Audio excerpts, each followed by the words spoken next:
Thank you for joining us tonight. I'm Megan Doherty, the director of the Museum of the White Mountains. As we gather today, we're all on Indigenous lands. Those of us at the Museum of the White Mountains are on Indakina, which is the ancestral and present homelands of the Abenaki and Wabanaki peoples. We're grateful for their stewardship of these lands and waterways. For those of you on Zoom, we've put some links in the chat where you can learn more about the Indigenous histories of your place at native-land.ca, as well as the Abenaki peoples of Northern New England through the Musée des Abenaki in Odanak, Quebec. This year, our Mountain Voices series will explore winter in the White Mountains. The series is tied to our winter exhibition, Silent Shifts, Evolving Winters in the White Mountains, which will open on January 21st. Well, last month, we learned from Liz Burkowski about the large-scale trends she sees in our changing winters. This month, we zoom into how those trends are impacting a particular form of winter activity, sled dog racing. I'm delighted that Sally Manikian could join us tonight to talk about her experiences over the last 17 years racing sled dogs in New Hampshire and across the once frozen North. Hi, everyone, and everyone online. This is a new experience for me. I'm glad most people in the actual audience actually know who I am, so I'm going to feel silly introducing some of myself. Yes, they do. Yes, they do. Yeah. So I'd like to save questions to the end, because otherwise we will be here all night. And some of us have to drive home. So anyways, hi everyone. My name is Sally Manikian. I've been a sled dog musher for 17 years, as Megan just said, and I'm also, what I'm excited to talk about today is how that intersects with the other passion of my life, which is I also work in the field of land conservation, where I'm actively conserving land to benefit climate and mitigate the impacts on humans and ecosystems. So I'm excited for the first time to bring those together today. So often I'm just talking about frequently asked questions about dogs. I'm excited to bring a different layer to that. So how did I get here? In 2007, I stood behind my first dog team giving rides to tourists. And after 3 years of giving rides to tourists, that's actually little baby Sally there in her second or third year of giving tours. Anyways, all right, so there's baby Sally when she was somewhere in her 20s, just getting into dogs. So after 3 years of giving rides to tourists, I'd realized I didn't want anyone in the sled anymore. So after I then started meeting other mushers, started seeing other setups, in 2011, I was able to start my own kennel. And after 9 years of racing in different formats around the country, I found a format I could succeed at, which was 100-mile races. That's me and my team after winning the Can-Am 100 in 2020. So from small beginnings, I found myself succeeding. But more importantly, I started in dogs because I love winter. When baby Sally in 2007, I'd recently moved to the Northern White Mountains, and at the time I was working seasonally for the Appalachian Mountain Club and the Randolph Mountain Club. I had no knowledge of dogs. I had grown up with cats my whole life, but I always felt home in the wilderness and forest. I was my best self and I was completely by myself, and especially in winter. For those of you who love winter, there is something about winter that increases the solitude. Critters are gone, there's less critters, there's fewer birds, there's fewer people, there's a forced solitude that comes from that kind of experience. And so loving that, I saw an ad on the side of a wall that was hiring tour guides, hence why I started giving tours. And I share that because all mushers have their point of entry into the sport, whether it's the first Siberian that they attach to a bike, whether it's a book that they read, a movie that they saw, a race they went to. But for me, it was a combination of seasonal underemployment, I needed a job, and a love of adventures in winter wilderness. And over the years, it came to, more than importantly, be about the dogs. And I mention this because over the last 5 years, my heart breaks for what I lost, which was winter. I miss the bite of cold in my nose. I miss the squeak of truly cold snow, the sub-zero temperatures that used to sit on us for a week. I mean, I loved that. And hands that are slightly cold and chilled. And I've always felt my most when outside in winter in the dark, when the headlamp on snow and the darkness with the leafless trees and cold surrounding and holding us all. And part of myself has died with everything that we've lost. And that sounds dramatic, but I built my life around dogs whose ancestral purpose is to run on snow. Not just to run, but to run on snow and pull a sled and travel that same winter wilderness that I fell in love with, to cross mountain ranges and travel alongside frozen water. Just as I am most myself in winter, so are these dogs. And so for the last 17 years, and especially the last 13, I lived so close to the land and seen the world through their eyes. To become a good dog musher, you have to be a little bit doggy, a little bit wild. We experience weather changes more so than considering whether to wear a hat or jacket as you walk between the car and the house. So in framing this conversation today about how to wrestle all this raw emotion, how to wrestle what I love into a narrative that can be explained. I decided to actually use a PowerPoint slide I used to use 10 years ago to talk about mushing as a way, as like a structural kind of device, but also to literally show how almost everything I used to talk about does not even apply anymore. So I joke about that, but this would be a great mechanism to tell stories about what's going on as mushers as we adapt to train, to raise, to live, because it's not just that we can't just switch this off. This is part of who we are. And also ultimately pushing up against the question of whether there's a point beyond which the dogs and I, like any one of our mammals or species that are facing our changing climate, like what's the limit of our adaptation? Are we too much of a specialist? Those of you guys who are scientists know what that means. But anyway, so without further ado, what dogs are these? This is one of my old slides. Pro tip, when you see a blue slide like this, it's gonna be one of my old slides. And there's some of my old dogs, Alaskan Huskies. So, but it's, yeah, team 2014. So what are Alaskan Huskies? Alaskan Huskies are purpose-bred dogs that originate in native villages in Alaska, hence the literal Alaskan Huskies. And if I really wanted to and had a lot of time on my hands, I could trace the genetics of my dogs back to the 1950s. So those of you who aren't familiar with this, these aren't American Kennel Club registered breeds, but they're purposely created and very carefully bred dogs.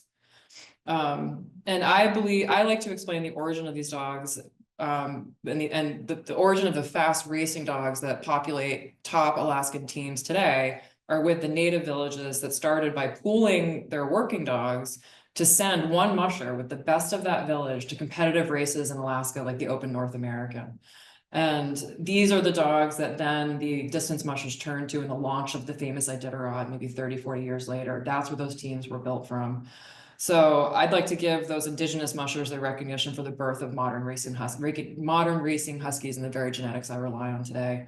And our colonizer histories often ignore the indigenous and native origin of the modern racing Alaskan husky. So thank you to so many of them, folks like George Atla, Roxy Wright, still racing today, which is she's amazing, or was still racing recently. Anyways, back to the task at hand. So generations have refined that investment even further to dogs specializing in 1,000-mile races. They can trot forever. They don't want to get off the trail. They'll just keep moving down the road. To dogs specializing in all-out sprint racers that are much more akin to hounds and German Shorthair pointers. And before you ask, no, there is no German Shepherd or Border Collie in my dogs. Those of you who have dogs for me know that that's a common question that we get.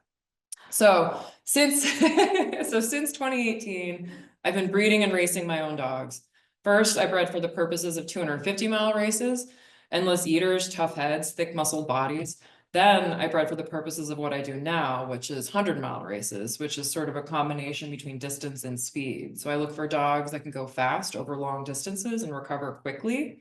And so I breed for feet. I want them to go, you can go faster without booties. So, I want dogs that have tough feet. For appetite, although I've been willing to concede on the appetite thing, and I've been paying the price in my current team, and I wish that I had elevated that as more important. And for gait, more than anything, for gait and athleticism, a smooth moving, effortless, graceful lope down the trail. And the photos of my team here, that dog launching forward, that's the matriarch of the kennel, Aurora. She's actually surrounded by her 3 daughters, Ski, Squan, and Tap. And 2 of which are my main leaders right now. And the young dogs in the team are actually 3rd generations out of Aurora. And those are the puppies I'm holding in my hand right there. So in addition to everything I just named, I also breed for competition, because one of the things that most defines what I'm looking for in my dog team are dogs that know they're competing. I think you can see from their faces that these are competitive dogs, as these are both the start line when everything's excited, and that bottom photo is from the finish line when they're coming in at the end. So these are, in describing what I look for in dogs, I'm describing what defines the dogs that are impacted by everything we're talking about. These are dogs that are bred with not only a purpose of racing on snow, but are bred for a purpose of racing. So one other thing I now breed for is heat tolerance. So I'm going to talk about heat tolerance for a little bit. So in the last few years, I've been honed into heat tolerance, and it's kind of always been something I've thought about, as poor heat tolerance can be an indicator of poor endurance. Not always, but sometimes. But now it's actually required. And the best way to think about heat intolerance is it's kind of like you're looking for a dog that can run without breaking a sweat. So it's not necessarily fuzzy coat, it's not necessarily how fat they are. I've seen thin coated dogs have worse heat tolerance than some of the fuzzier dogs. So we're actually gonna play a game, and actually, most of you guys are probably gonna win at this, since there's not that many of them. So we're gonna do a game kind of like the eye doctor, like which side, pick a side, and we'll move on to the next one. So of these two dogs, the black dog, her name is Flora, the white dog is named Wocket. Which of these these two is the worst, which of these two has actually the best heat tolerance? How many of you think the black dog? The best, which of these two dogs is the best when it's hot out? Like, who can run the hardest when it's hot out? The white dog or the black dog? How many of you say the black dog? One vote for black dog, 2 vote, 3 votes. People online, you can't vote, you're not allowed. The white dog, how many of you think the white dog? Okay, the black dog actually has better heat tolerance. Yeah, she's doing great. She's doing great. She's doing great. I think this says animation. I haven't done one of these at all. Okay. Okay, here's the eye doctor thing. Which one of these two is better in the heat? The black dog or the dog sticking out his tongue? Okay, black dog. 1 vote, 2 votes, 3 for the black dog. Okay, how many for the tongue sticker outer? Okay, the tongues take it. It's actually Willie. Willie's a little bit better in the heat. Now this next one's gonna be a little bit tougher. Which of these two is better in the heat? Blue-eyed dog, tongue out dog. Okay, how many for Willie, the tongue out dog? Say okay. How many for Gem, the blue-eyed hound dog? Okay, it's actually Willie. So the way I got to know this is by running dogs and watching them constantly. Like, how fast are they recovering? Are they going into their house and not getting back out right away? Like, it's not just like, are they panting? It's like, how do they actually recover? And so the only way you can do this is by watching dogs and understanding what they're doing. And it's not always by literally how they look. So Gem is a short-coated dog. You would have thought she's better in the heat, but actually her heat tolerance was not as great as a dog like Willie.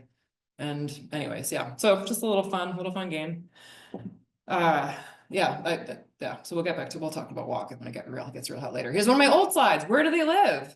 So sled dogs live outside. They live in an outdoor kennel. They actually all have their own homes. This is actually my old kennel and some of my old dogs, some of which have passed. But the reason why I included, so I did actually remove some slides from this presentation that weren't super relevant to climate, but this one I kept because where they live now, in the summer, it's so insanely hot, like thinking about how to keep dogs cool is now a lot of what I do in the summertime. So they actually, dogs, when it gets hot, they tend to lie down and not move a lot. So in the summer, I try to provide them as much shade and water as possible, and they don't move around a lot. So next question, how much do they eat? A lot. And I included this is actually another one of my older dogs and older photos, is that one of the impacts of climate on a dog team now with these rapid temperature changes we go, as you know, we get from 20 degrees to 50 degrees, like we have these 20-degree temperature swings, is that for a dog that lives outside and they're trying to grow a coat and build a metabolism, their metabolism and their GI tract just swings wildly. So it's actually really hard to give them the proper nutrition when the temperature's changing that quickly. So that's another challenge. And the way I just have to keep dropping their food when it gets hot and increasing it when it gets cold and giving them a lot of water because it's hard. It's hard to keep them healthy when the weather changes that quickly. I included this because I can't not talk about how many dogs we have in the kennel. So, this is how you get, this is musher math. You start with 6 puppies, which I've got 2 house dogs, and then I got 18 racing dogs. I just got rid of 2. So we went from 20 to 18. So that gets us to 26 dogs. And that's actually considered now a large kennel. When I started in dogs, 45 dogs was the average kennel size, but now kennels are getting smaller and smaller. So now someone managing a kennel of that size, that's actually more on the larger end for what I see for racing kennels. Okay, so how do I train them? This is where we're going to spend most of the meat of the conversation because this is where things get weird. Already this slide is not entirely correct because we now regularly use the ATV into January. So the question I used to get, it's like, how do you train them when there's no snow? Is mushers use an ATV to kind of build them up to a level of athleticism so then they can get onto the sled. There's actually there's a musher who I'm friends with who's now getting back into dogs. And the last time he was training a racing team was 20 years ago. So he used to have snow in November. So he kind of writes off ATV training. And now it's like, no, this is actually the way we train our team now. So how this goes now, this is, I don't want to jump too far ahead. So some things about training a sled dog team. So with temperature, it's sort of a game. Coolish mornings in September align pretty well with the short runs they start with, 1 to 3 miles. You're off the trail before the sun rises, before the temps get hot. Hot means a lot of things. We just had that game with all the heat intolerances, so every team's a little bit different. I tend to go outside and go by feel, but also actual temperature, cloud cover. Is it windy? Is it rainy? The amount of water on the trail? How far are we going? Humidity. So hot really is kind of a relative term to both your dogs and what you're trying to do with them. But there's some things, the problem is, there we go. It's hot all the time now. If I'm competing in a 100-mile race in January, the dog should be running 2.5 hours, multiple days in a row in November. So that's like, 18 to 20 miles. This past fall, this was this last weekend, and I was very upset when this happened. It was 28 degrees in the morning, but that's like 9:30 or 10 o'clock in the morning. And what had happened is the sun had come out. And so the problem is the sun, that was just one challenge from this past fall. So, I have to run the dogs earlier and earlier, and then you have daylight savings time, making daylight even earlier and earlier. So how can you get out and water the dogs and get them ready to go run and race 2.5 hours, like for 2.5 hours, when it's that hot by 9:30 or 10 o'clock in the morning in mid-November. So I have 10 years of Excel spreadsheets like this one, which is probably, you don't need to read every number. I'm actually gonna I don't think I want to use a cursor on this, but you don't have to read a number, just kind of get the feel of all those gaps in between all the columns, all the numbers. So this one, I have in these 10 years of Excel spreadsheets that are my training logs. This is what I use to track the runs that we do and how many miles we've been doing. It helps me keep track of, where we are in training. And I have, and this data is what I'm using to kind of talk about how the weather has dramatically impacted our training. So it's not an exact science, as sometimes it's just a comment for me that says warm or rain or some mix of two combined with a curse word. But I chose this one because in October 2017, this was the first time I was totally shut down for training in the fall due to consistent heat. So I have training logs go back to 2013. And it's a little hard to see here, but you can see kind of 4 big stretches. There's one like right there in like the very beginning of the month where it just says hot. There's one again that says warm, all caps, and rain. And there's another one that says warm and humid. And the other one says rain, wind, chaos. So that last one, I included this because October 7th, 2017 was when we had our first FEMA declared disaster that impacted my fall training, which is another thing that we're facing more. That last one said rain, warm, windstorm. So this was a rainstorm that dumped 6 inches of rain and washed out roads and highways. It actually shut us off from the main town for a few days. But this was one of my training trails, and I didn't realize I had never seen something like this happen before, period.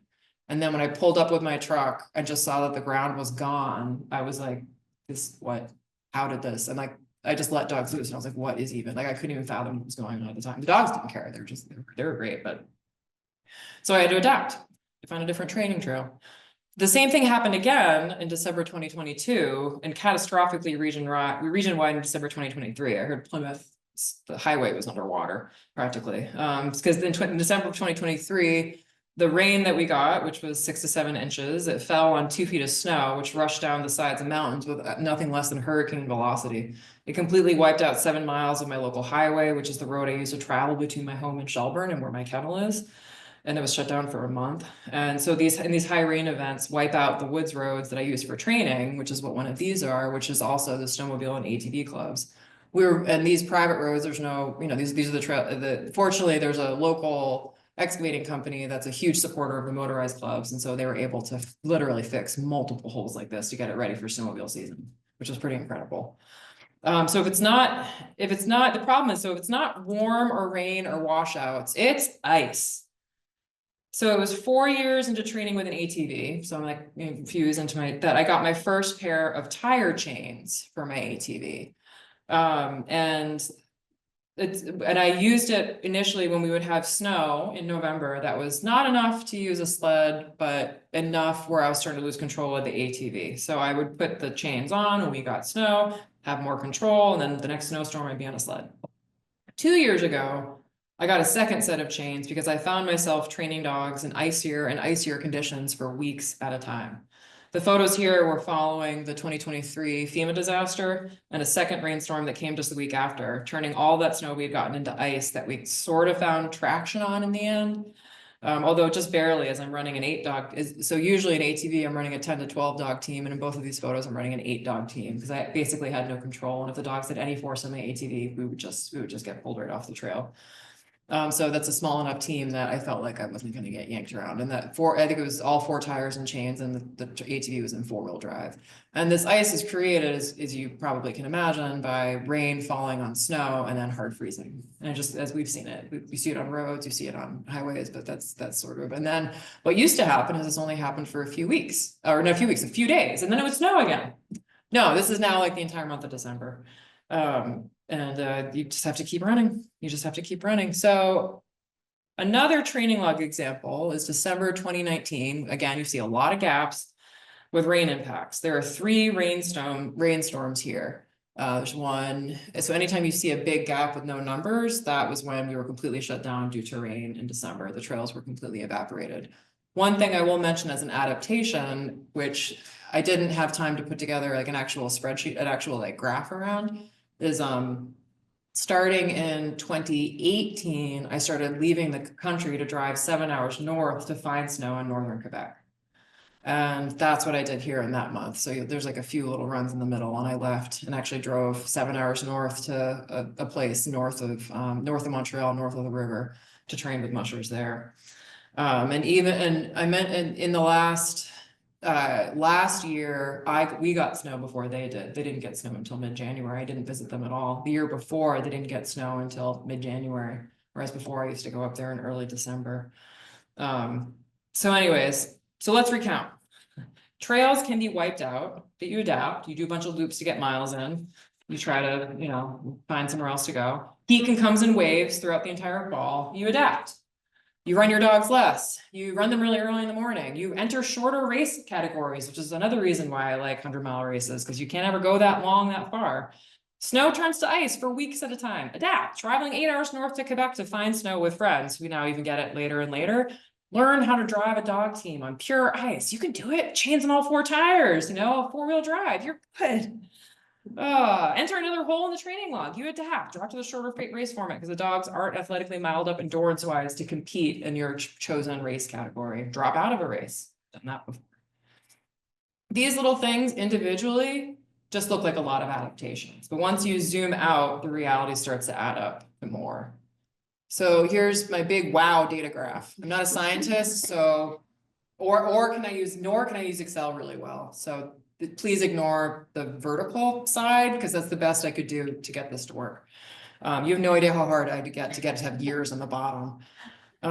So I'm not an Excel whiz. This data also isn't perfect. This is an attempt to show how many weeks in a season are split between wheels and sled over the 10 years of training logs that I have. The blue is sled. The red is weeks on the ATV. So it's a pretty, I don't think you have to be a scientist to see what's going on here. So this data set isn't completely perfect. There were times I started the season a little bit later and I didn't adjust the data to reflect like the times I started in November rather than starting training in September. But the pattern is evident. Over the last 10 years, our snow has evaporated even more rapidly than the last 5. So when I first started training my team, my first training logs of any real data impact, we had 17 weeks on sled and 10 weeks on the ATV. And you can see by last year, those numbers are almost completely inverted. We have 11 weeks on sled and 16 weeks on the ATV. It's great. And it's also getting later and later too. Again, ignore whatever is going on the vertical axis. This is a plot that shows how much later and later we're getting on the sled. So this is the plot on the left is meant to show how many weeks into the training season we switch completely to a sled and don't have to go back to an ATV. And you can, so 10 weeks, if you start in September, that's roughly like November, early December. But then as you see, we get to 20 weeks just further in. And again, it's heading, I think that's a clear data count. And well, I definitely called it in 2016, the last time I used these slides. Ain't that the truth? So these was 2023 and 2024, both in February, 40 degrees. And then the that was last February, last year. So unfortunately, I'm not going to get this message isn't going to get any brighter. So in January to March, this is another of my old slide. So, well, how does this all impact racing? If you can barely train a team and you want to actually bring them somewhere, because these dogs are meant not only to run, they're meant to race. How do you do this? So this is what I used to do. There's a little Ariel right there in the middle of the bottom photo to the Eddies. She's down there. So the race circuit so where do we race? The race circuit for the lower 48 is actually really broad. It's a broad, expansive community. It's very common for mushers to race in both the Midwest and to race in New England and vice versa. And even for Midwest mushers to make it all the way to the west, to the Rockies. The community expands even into Quebec. The Can-Am Crown, New England's largest sled dog race, is over 50% Canadian teams traditionally, if not more.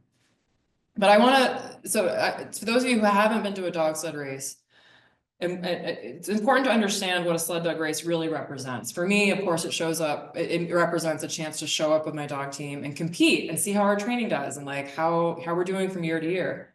And also to share trails, some really incredible teams and engage with my community.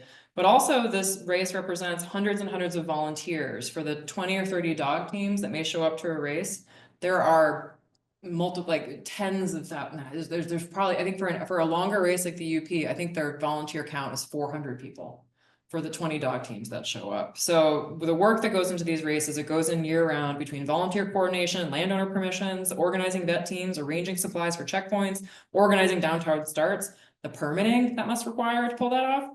And for so many races, the grooming of race-only trails, the routes don't rely solely on snowmobile trails. And this is all for a celebration of community pride and a love of winter. I think of the locals who set up parties and bonfires at both the start and the finish of the UP 200 coming into Marquette, and the volunteers that I've seen doing these small and important things that actually help make a race possible. Like there's along the Can-Am Trail, there's this section that is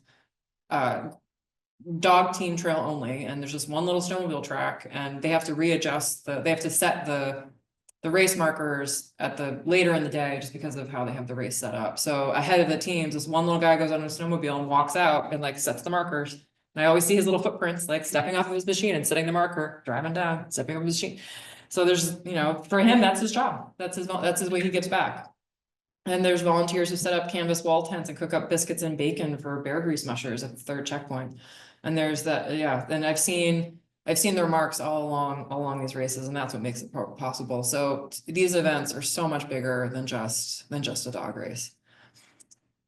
And in 2024, the decimation of the worst snow year in the lower 48 reached complete and total cancellations across the country. What had once been at times isolated events, someone got a rainstorm before a race and then they canceled, was actually a widespread phenomenon.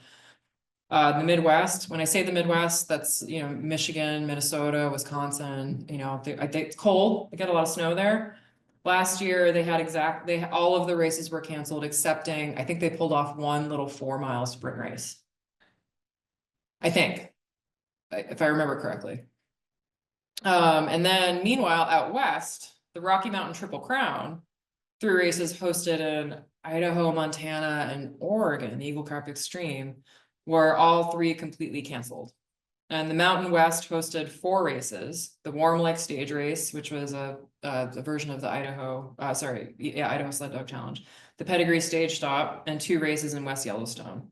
So and also in New England, all of our races were canceled, including the Can-Am Crown, which takes place in northern Maine.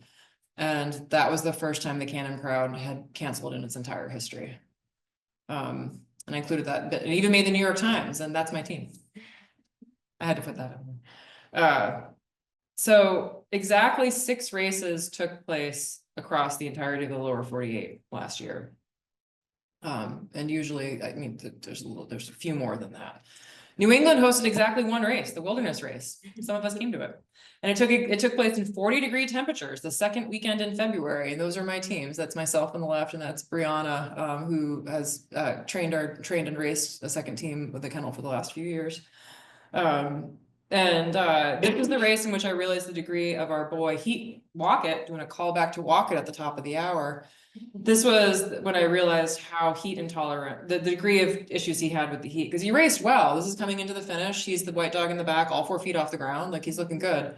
But the next day when I was taking everyone out of the boxes, we're giving them water, letting them loose out, I opened the door and Walk was just like, I can't even, I have no desire. And it's just the heat, he ran, he was great afterwards, but his ability to bounce back just wasn't there. I mean, he got out of the box, but I mean, it just, he wasn't as psyched to get out of the box. So where was this race? Greenville, Maine. So Moosehead Lake region of Maine. So exactly 6 races took place across the entirety. Yeah, it does not look cold that day. So exactly 6 races took place across the entirety of the lower 48 last year. And last year was an El Nino year, which means it's low precipitation and really warm. I think that's what it means. And I learned recently that the National Weather Service resets our average temperature every 10 years. So a winter above average now is measured against only 10 years ago, the same years where I already started seeing warmer falls, warmer winters. I wish that the above average was measured against the, the winters of my childhood, but that's not, unfortunately, that's not the reality. And El Nino this year did not occur in a vacuum, and neither will this upcoming La Nina. So on that note, what does that hold? Gosh, I don't know. What is the point at which all of us in the community, the dogs, the mushers, and the volunteers can't evolve past? Or is there a point at which I mean, some of it, we're already seeing some of it. Races are starting to not be revived. Mushers are selling and getting out of dogs. The racing Alaskans I run, dogs bred for speed and distance, might become more relevant as mushers might shift to dogs that are faster on 2 to 3 dirt races, more houndier dogs that can go really fast for 3 miles. Or registered northern breeds like Siberians that are both sled dogs and also part of a sport and show world that they have multiple uses beyond just running. There will eventually, and I don't know when it's going to happen, but there will eventually not be a place for the dogs that I love in our world. And my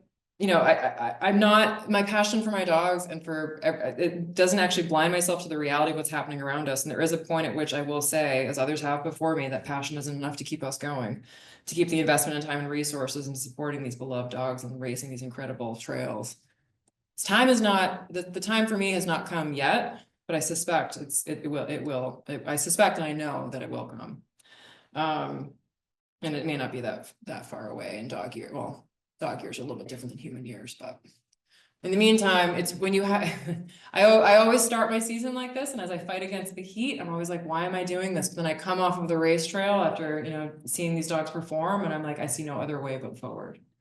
So, because that's how dogs look. You're just trying to keep moving down the trail. So on that note, I will actually pause here. This is actually the end of my presentation because I'm not used to having this much time. I usually only have 5 minutes to give my presentations in my job. So to think about going for a long time, was it something I knew how to do? But so I'm happy to go to questions. Yeah. Thank you. Yeah. I probably could have talked. Wait, it's great. I'm gonna stop the screen share if I can here. How do I get over there? Oh, I did. Oh, there we go. Okay, just so we can see the chat, if there's questions on Zoom or questions in person, happy to start in person while folks on Zoom take a minute to type. There Anyone disagree with anything I said? Was I wrong? You have 16 years of experience, and I'm like, well. It's all right, I'm questioned all day long. I'm a professional woman. You mentioned some races will come back. Are there any ones that you participated in, or any particularly big races that you know of permanently shut down? Yeah, and it's kind of hard because it's like, yeah, so there was a race that used to take place in northern Maine, and there was a 100-mile race that used to take place, and it shut down in January. It used to take place in mid-January, and it shut down. And I think it shut down to multiple things. I think a lot of it was volunteers, kind of like volunteer, not because it's the same community that hosts the Can-Am, so it's like they already are hosting a dog race. So I think some of it was just volunteer kind of exhaustion, but no one stepped up to host a new one. And there is a gap in the race calendar and a need for a 100-mile race in January. And I think the reality of we did that in 2016. We stepped up, and a group of friends and we organized a race, and we barely pulled it off. Like I think it rained the day before the race. And then they brought back Eagle Lake, and I remember driving to Eagle Lake in the rain. And so it's like, it's also really hard to come for someone to step in and fill a void when a race, and the race isn't, yeah, so there's I think the one that was quoted to me the most often is a race that used to take place in Tamworth, that I never raced, but everyone's like, oh, I used to see the sled dogs on the lake. They don't have it anymore, because the lake doesn't freeze. So, yeah, there's races that I never raced that have not. Yeah, Apostle Island. There's some races in the Midwest that don't run anymore. There's a race in the Midwest that every year, like, I think they haven't hosted it for 3 years in mid-January, and I'm like, come on, I know you guys can do it. They're putting it together next year for this January, and we'll see. But weather has canceled it the last 3 years. So it's like, what's the point at which you don't come back? So there's,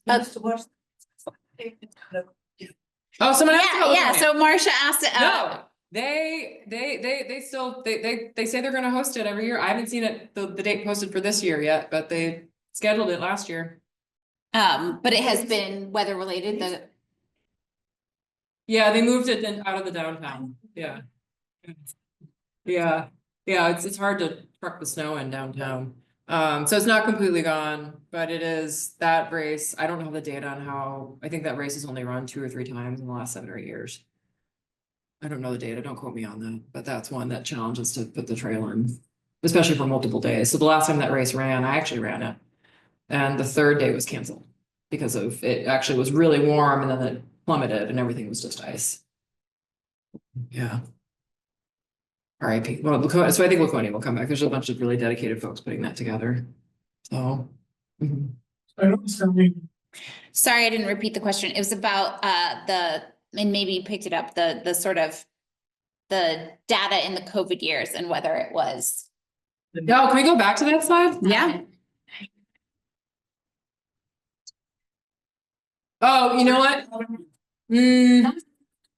That was a good one for snow, and actually that's one of the ones with whether I didn't adjust the data. I wish that was the case. I think in that one though, Terry, there's a 19 and 20, the data in that is skewed because I didn't start training my dogs until almost the end of November. So I didn't adjust, so I lost 2 months on the ATV. I do like that though. I was still working in COVID though, I didn't have more time. But yeah, and then so yeah, that 2019 year, which is that middle year, that data gap, that I should have adjusted the ATV there, because in that one I didn't start ATV training until the end of November. Well, so the COVID, so another thing that I will mention about to kind of give you, bringing up COVID, even though we're talking about climate, is that the year after COVID, no races occurred in New England. Like there was a little local race that was hosted, and then the Midwest, I think they had 2, maybe 3 races. And so the first time I was facing like training a team without having a race in place. And that's when I knew my answer was like, no, I'm here to race. Like if in the event that races don't occur, I've got, you know, and so like if you, it's kind of thinking about that ecosystem that you're all part of. And I go to these races to see friends, compete, and that's just part of what we're doing. So, you know, COVID, when there were no races during COVID, that kind of showed of like a sort of like, it really brought home for me that if I'm not training for a race, I don't want to be doing this. I don't want to have just like a kennel of dogs. So home is in the northern White Mountains, and I don't train every day, but Shelburne is in Gorham, New Hampshire. Oh, yes. So we had another question. Can you tell us a bit about your relationship with the dogs, puppies, house dogs, sled dogs? So thinking about that kind of line between working dog, family dog, and how that plays out for you. So my kennel numbers grew when I started breeding my own puppies, because puppies are, you don't know what they are for racing dogs until they're 2 years old. So you kind of have this whole group of dogs you just have on deck. And they're just there. I mean, so they're just being puppies. You love them, you reinforce, you know, but they're also, so they grow up outside along with all the other kennels. So for me, my sort of philosophy of how I'm managing my dog is like, my dog yard is, we're a unit, we're a team, and we're all part of the same system. So it's like the puppies are part of the pack and they see the teams running. And so when they go to, even though, so they have this natural instinct, like that's been bred into them. So when they go into a harness the first time, they've seen it happen. They've barked at teams coming in and out of the yard. So it's like, that's there. And so, you know, for raising a puppy, it's just sort of like, You're just kind of like raising a kid. It's like, you're just trying to understand how to be a puppy in the world. You know, this is what your elders are doing. This is what you're going to be doing. If you don't want to do it, it's a choice. It's your choice, and we'll find a place for you to go. It's going to be fine. And all you do is love them. And so it's like until they're two, you know, you can kind of, over the years of having a dog team, I can kind of sense who I think when they're 3 years old may not actually make my team for whatever reason. And one of the benefit of having a group of dogs that you've bred into the third generation is you've seen the parents and grandparents and aunts and uncles and seen how they grow and how they mature and how they don't mature. And so it's like dogs that don't know what they're doing when they're 18 months, by the time they're 5 years old, they're leading a race team. So it's like you can't, they're like, the line of dogs I have are so slow maturing, is that I've learned that from what I've seen. And so you know, the thing about having 26 dogs is they can't all be in the house at the same time. So it's like they have to all live out. But I train all I love having my dogs inside because I like spending time with them beyond just them in the kennel. And it also helps because to try to keep my numbers, you know, lower than 26, I place a lot of dogs as pets. And I find that when they spend time in a home environment, they understand like kind of the full, you know, they're not being inside a house for the first time and they're like, what are these wooden floors? And you know, what do you mean there's a dog bed? Like, it's a crate, you know, so it just helps them be like full canine citizens. So, and there's also this other thing, another musher said recently on a podcast, which I think is really true and really funny, is that as mushers, we think we're actually very good dog trainers, but we're actually terrible dog trainers. Because you're taking a dog whose natural instinct is to run, and you're putting them in a harness, surrounding them by a bunch of their other relatives who all are doing the same thing. Like, you're not doing any of this. Like, you know, I have no idea how to like reinforce boundaries and train dogs to sit or to heel. And like, I don't know how to do any of that. But boy, can I put a dog in a harness and get them to run. So it's like, there's this other sort of myth around like the way a musher, like, you know, and some mushers do actually train their dogs to sit and to like do all these things. But like the baseline, like mushers are just harnessing like genetic skills and just letting actually the team do all the work themselves. So that helps. Yeah, yeah. Well, and I think it's interesting to think about, yeah. Go ahead, Gigi. Some dogs. Yes. So are some dogs easier to work with than others? Yes. Yes. So, what are they of? And I'm using them all the time. When I'm using them. Sure. So can you talk a little bit about the booties and their role and kind of when they come into play? Yeah. So booties, I use in the snow. You can sometimes boot in the dirt when sometimes, so booties are protective and preventative. So in the event during fall training, when I'm running on dirt, a dog may get like a little nick on its pad, it may get like a worn nail, like you'll boot the dog and that's protective. It's to keep their foot healing and keep it from getting worse. And those are like a really thick cordura, like really thick, because they're grinding up against dirt. And all my booties I buy from a supplier in Maine. They're very inexpensive. So if you ever buy like a $30 set of booties from Maine, from like a online retailer, don't do that. Just go buy from this woman in Maine at $1.50 a piece. And they last just as long. And then in the winter, we use a very thinner cordura, like almost like it's kind of the consistency of like a t-shirt, but it's nylon, like it's more flexible. And in that case, it's more preventative because you want dogs when they go to a race not have any splits between their toes. So the longer a sled dog runs on the snow, the more they have a chance of snow building up in between and kind of chafing between their toes. And I said earlier that I breed for feet. Like I have dogs in my kennel that almost never need booties. I do it preventatively because in the odd chance something happens and it throws off their gait, like there goes my race or there goes my training run, there goes my dog.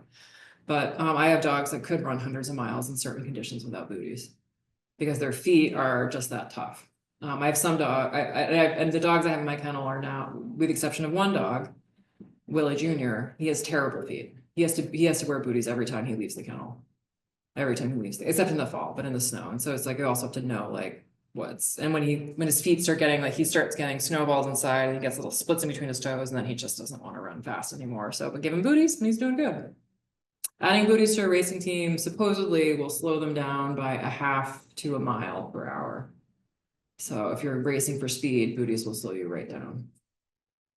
I shouldn't have bootied my team in the wilderness race last year, but I did. It's fine. You learn. Now, is any of your, so we talked a little bit about the Laconia race going through town. Mm-hmm. Is any of your racing on treated roads, like is salt, is kind of roads, yeah. Like, that seems like it would be, Growth, yeah, a problem that be on treated roads. I mean, woods roads are one thing, Woods but roads running, fortunately, I'm just running through the races in my head. It does happen sometimes, you like cross the roads, and it's for the dogs, it's not too bad, because you're just like going right across it. Very Yeah. rarely you're running down like a public road, you're usually doing like a road crossing. Yeah. And it's, so like the snow. yeah, it's a snowmobile snowmobile trails, crossing. just, yeah, Mhm, yeah. mhm. So I feel like that's just, Oh, yeah. like, I know my own dog, like if we're ever out, like she just, oh, it's like, Yeah, it's all Terrible. But no, this is Yeah. like a snowmobile trail crossing. yeah, Mhm. yeah, okay, Yeah, we don't run into that. great. Other, yeah, You mentioned that you don't know like how puppies will run until they're old enough, and you said that at 2, they may start getting harnessed up. Is that hard to hold? I'm sure it's development. Like, Oh, But- so I start harnessing them when they're 7 or 8 months old. So, curious, like getting used to. yeah, and yeah, so 2 years old is when you start to kind of know, it's like, is this dog gonna make my team? Like, is this dog going to be a good sled dog? You know, it's a long game with all these dogs you're just holding on to until they're like, you know, that's what I mean, that's how you get to 26 dogs. But I generally harness them when they're 7 months old, just to, if you wait until they're too old, it's just, the instinct is just, you haven't harnessed the instinct early enough. And it's the 2-year-olds I have now, the first time I put them in a harness, they were actually harness banging. I've never seen that happen before. Like the first time they went in a harness, they were actually jerking, trying to get the sled going before we even left the kennel. Like I thought at first it was just because normally when you put a puppy in a harness the first time, you attach them to the line, they're sort of like, and they like flail a little bit. And I was watching that in the dogs and I was like, and like they were just going straight forward. So they're puppies, so they don't have full control of their bodies. So what I thought was an uncontrolled puppy movement was just them doing that, but in a direction to go forward. And I'd never seen that before. And I think a lot of it's just from them, again, like them watching all of their elders like leave the kennel and come back. And do it over and over and over again. So then when it comes to be their turn, it just snaps right in. Yeah, and they just, in their first year as yearlings, when they're less than 2 years old, they only run, their goal is whatever they want to do. Do they want to race? Great, we can try to facilitate that. You guys just want to keep running, figure out what you want to be when you grow up? That's great, that's fine, we can do that too. Yeah, you can stay in, preschool, it's fine. So it's whatever speed they want to go at that year. For me, other teams will take yearlings and create an entire race team of yearlings just to give them the experience. So every kennel management is a little bit different. I found that by the time they end up in the race team, whether or not they've had experience as a young dog, doesn't always have an impact. Yeah. thanks. Yeah. Other questions in person or on Zoom? You're a perfect winter. Oh, Level down 2 degrees. 5. So the question was, if you had a perfect winter, how many races would you run? Yeah. they use everyone to race every other weekend starting. Yeah. When I first started on dogs, that's what we used to do. Every other weekend, mid-January, was Eagle Lake, and we'd go Greenville, then I'd go to the UP, then I'd go to Can-Am, then we'd have a race right after, like a week or two after Can-Am. Is there a race station somewhere online? So There used to be, before social media became such a powerful tool, there used to be a single website that all the mushers, like all the kennels would use to list their races. And now social media is such a thing, and people follow races online, so it's so polarized. There's a few mushers out there. I know there's one musher that actually like maintains like a blog that lists all the races. But there's no like one spot for races anymore, and that's sort of the impact of social media. Sled Dog Central used to be like the one holding place for all the races. I know, it's true, that's part of the poll, yeah, it's like the established races kind of rely on that establishment at this point. It's true.